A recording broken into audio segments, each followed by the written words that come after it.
Salut les dingues 225. Aujourd'hui, nouveau trail sur la chaîne et on est sur la marque Mac Power. Aujourd'hui, on voit ensemble ce magnifique trail pour le nommer le Mac Power X-Trail. Allez, c'est parti. Cette moto est commercialisée depuis janvier 2020 à aujourd'hui. Donc, c'est quand même une moto relativement récente et qui va profiter, bénéficier, tu vas le voir tout au cours de cette vidéo, de toute une avancée technologique, de ce qui se fait de mieux aujourd'hui en termes de consommation, de confort et d'équipement général. Alors pour parler de cette machine, il y a quand même pas mal de choses à dire. Déjà d'aspect général, elle est vraiment sympa. Elle a vraiment une belle inspiration trail routier. On est dans la catégorie, malgré sa typologie, malgré son apparence, sur un trail routier. Et ça, c'est essentiellement dû à ces jantes en 17 pouces, mais on va y revenir. Non, vraiment, belle machine et belle finition pour cette moto. On aimera tout particulièrement ici, c'est son cadre à treillis, soudé, tubulaire, avec un petit rappel du jaune en ce qui concerne le cadre sur les étriers avant et arrière. Non, vraiment, belle finition pour cette moto. Ici, au niveau de la sérigraphie X-Trail, non, vraiment sympa la finition.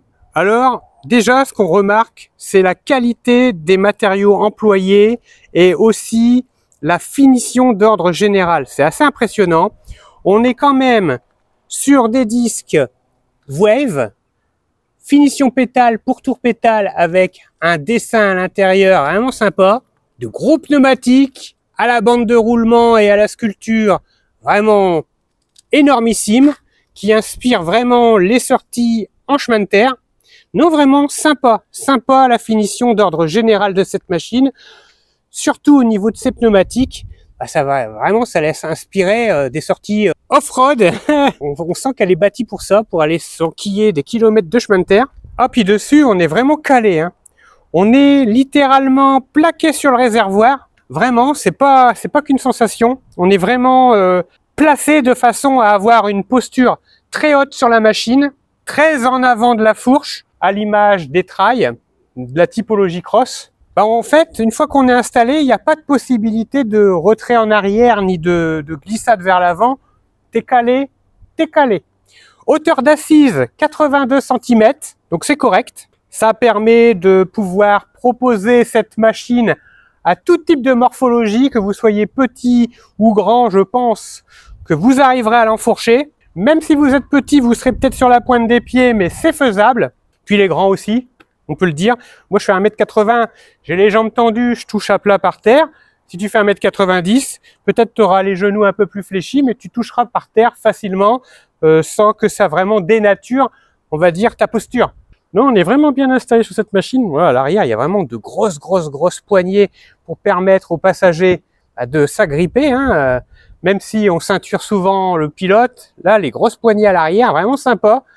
Ne serait-ce que pour le passager, mais aussi pour le rangement dans ton garage. Si tu dois la placer le long d'un mur, ces grosses anses vont te permettre de la déplacer facilement. Alors, le propriétaire a mis des rétroviseurs en bout de guidon. Je ne sais pas si c'est d'origine, je ne pense pas, parce qu'ici, il y a des ergots de rétroviseurs, donc non. Ça, c'est un apport personnel, mais faut savoir qu'au niveau de la largeur du guidon, c'est vraiment assez large. On est sur un guidon même très large. C'est assez surprenant. C'est dû à la typologie de la machine. On est sur un trail. Au niveau du frein, le frein tombe bien sous le pied, il n'y a pas de souci. Au niveau du sélecteur de vitesse, ouais, il est bien placé aussi. De toute façon, c'est réglable tout ça, mais tout tombe naturellement sous le pied, j'ai envie de dire. Au niveau du compteur, on a une bonne visibilité. On va voir ça ensemble par la suite. Niveau confort, c'est à mi-chemin entre fermeté et fermeté. non, mais allez. Ouais. Elle est ferme, l'assise de la selle, mais en même temps, les suspensions, on sent qu'ils jouent vraiment leur rôle. Donc, je pense que la fermeté de l'assise, vu que les suspensions sont assez souples, ça doit pouvoir s'annuler lors de la conduite. Au niveau de la fourche à l'avant, t'as vu ça, elle est juste énormissime. Regarde-moi ces fourreaux, regarde-moi ces tubes de fourche. J'ai pas de pied à coulisses, mais là, d'emblée, hein, c'est supérieur à 40 mm. Hein. Ça se voit, c'est du gros tube de fourche. Puis au niveau du débattement à l'avant, c'est juste incroyable. On a vraiment un gros débattement. C'est, bah non, elle est bien pensée cette moto. Pneus sculptés, suspension au top. Non, vraiment, c'est la machine idéale pour pouvoir aller se promener sur les chemins de terre. La béquille, elle se trouve facilement. T'as pas cherché pour pouvoir la mettre. Non, vraiment super. Par contre, le top case, ici, il faut prendre le coup quand tu sors de la 6 parce qu'il faut vraiment bien replier le pied pour pouvoir éviter de mettre le pied sur le top case. Et puis, non, vraiment sympa cette machine. Eh, mais il y a un truc que je viens de remarquer là, mais qui est juste super. Ça aurait été vraiment dommage que j'oublie ça. J'oublie de te montrer ça. Il y a une sortie de pot. Mais roulement de tambour. 2 sorties de pot. Ce qui fait qu'à l'arrière, ça te donne un côté vraiment sportif, hein, puisque tu as vraiment la sensation d'être sur une grosse BMW. Ces 2 grosses sorties de pot d'échappement là, c'est juste superbe. Franchement, chapeau MacPower. Vraiment bien réussi au niveau de la finition de l'échappement. Alors moi, ce que j'aime, son système de freinage à l'arrière, tu vois là, ces 2 bandes rectangulaires, c'est feu LED, mais vraiment c'est sympa. Ça change des gros feux carrés ou non, vraiment j'aime beaucoup. Puis alors l'intégration des 2 clignotants à l'arrière, là vraiment super discret avec le déflecteur ici en dessus de plaque, vraiment super bien réussi aussi ça. À l'avant, je trouve que ça en impose. C'est des grosses écopes de réservoir. Son feu un peu façon KTM. Sa petite bulle de déflexion. Puis surtout ces 2 énormissimes fourreaux. Grosse fourche. Gros pneus. Non, vraiment sympa. On est sur une selle étagée. Ça veut dire quoi? Ça veut dire que le pilote, lui, il est à 82 cm du sol. Et le passager, lui, faut qu'il grimpe un peu, d'accord? Donc il sera un petit peu haut parché à l'arrière, mais c'est pas grave. Ça lui donne un style, trail, hein, d'autant plus vrai que c'est souvent comme ça que sont faits les trails.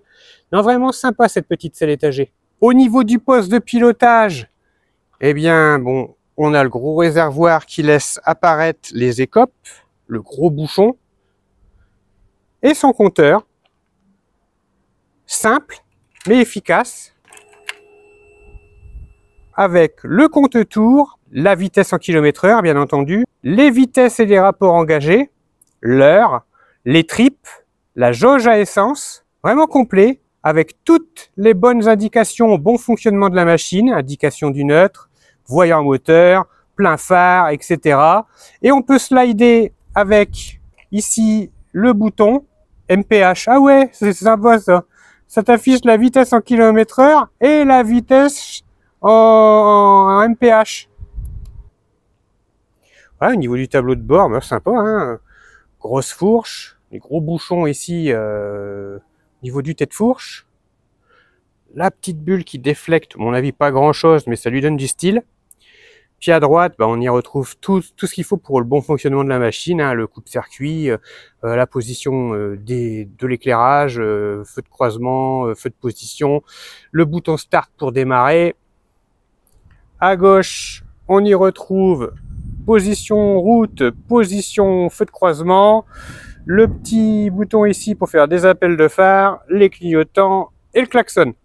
Au niveau du moteur, on est sur un moteur déjà catégorisé Euro 5.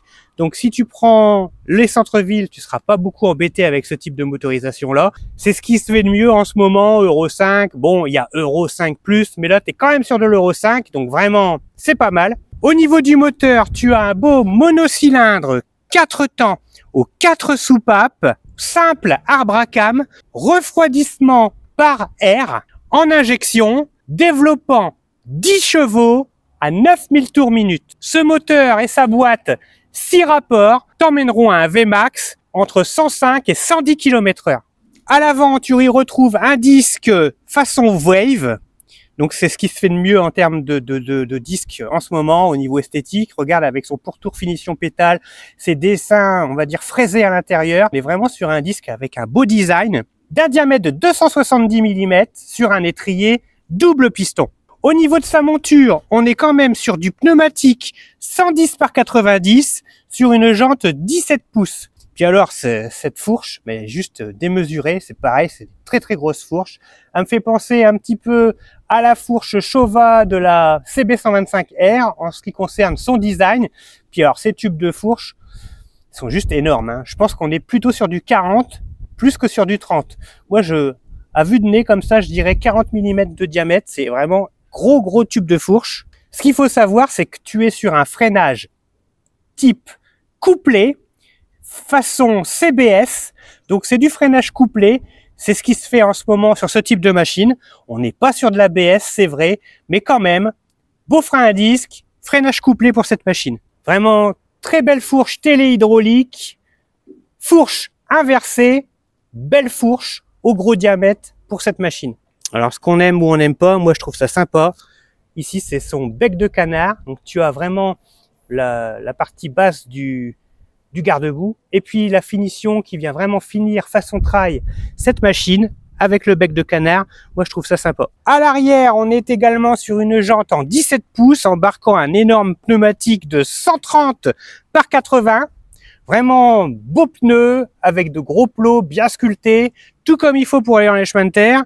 Ici, on est en présence d'un frein à disque de diamètre 220 mm, frein à disque arrière Wave, avec finition pourtour pétale, et puis ici du fraisage à l'intérieur qui lui donne un des plus beaux genres. Je trouve ça vraiment sympa, sur un étrier simple piston. Toujours pareil, freinage couplé pour cette machine. Alors à l'arrière, on est sur du mono amortisseur central, on le voit à peine, il est ici, mais alors je peux te dire qu'il y a un énorme débattement. Je ne connais pas son débattement, mais vraiment, il a l'air gigantesque. Et surtout, le diamètre des tubes du ressort, là, mais c'est juste dingue, quoi. Regarde-moi un petit peu la grosseur de ce ressort. Alors, ce qu'il y a de sympa avec cette machine, c'est que tout fluide embarqué, elle pèse 145 kg. Elle n'est pas catégorisée dans les plus lourdes, elle n'est pas non plus catégorisée dans les plus légères. Mais je pense que 145 kg, c'est un bon compromis de poids. Au niveau consommation, cette machine, elle consomme peu. C'est un chameau, 3 litres au 100 km. Bon, c'est vraiment sympa. Bon, c'est dû à son injection.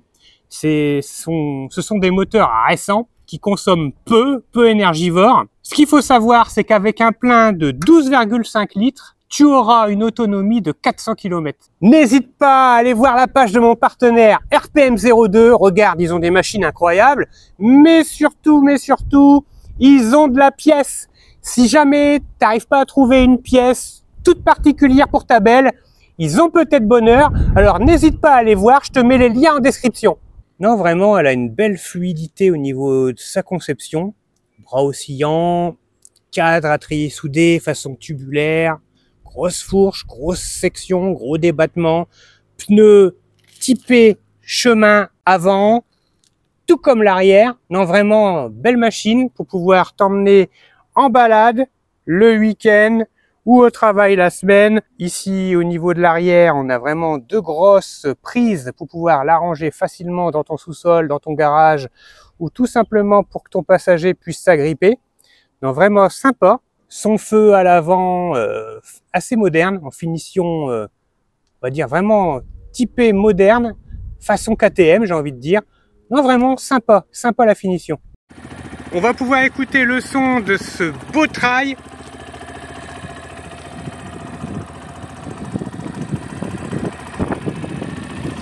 Avec un pot d'échappement passage haut. Ça c'est bien parce que bien souvent les nouveaux trails, là, les trails récents, ils nous claquent des pots d'échappement passage bas. Pour moi c'est incompréhensible. Et là, Mac Power, bravo. Puis alors le son il est discret. Hein.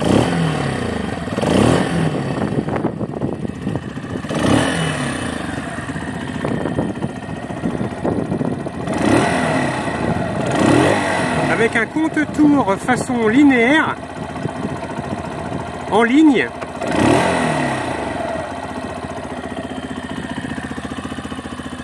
Non, sympa.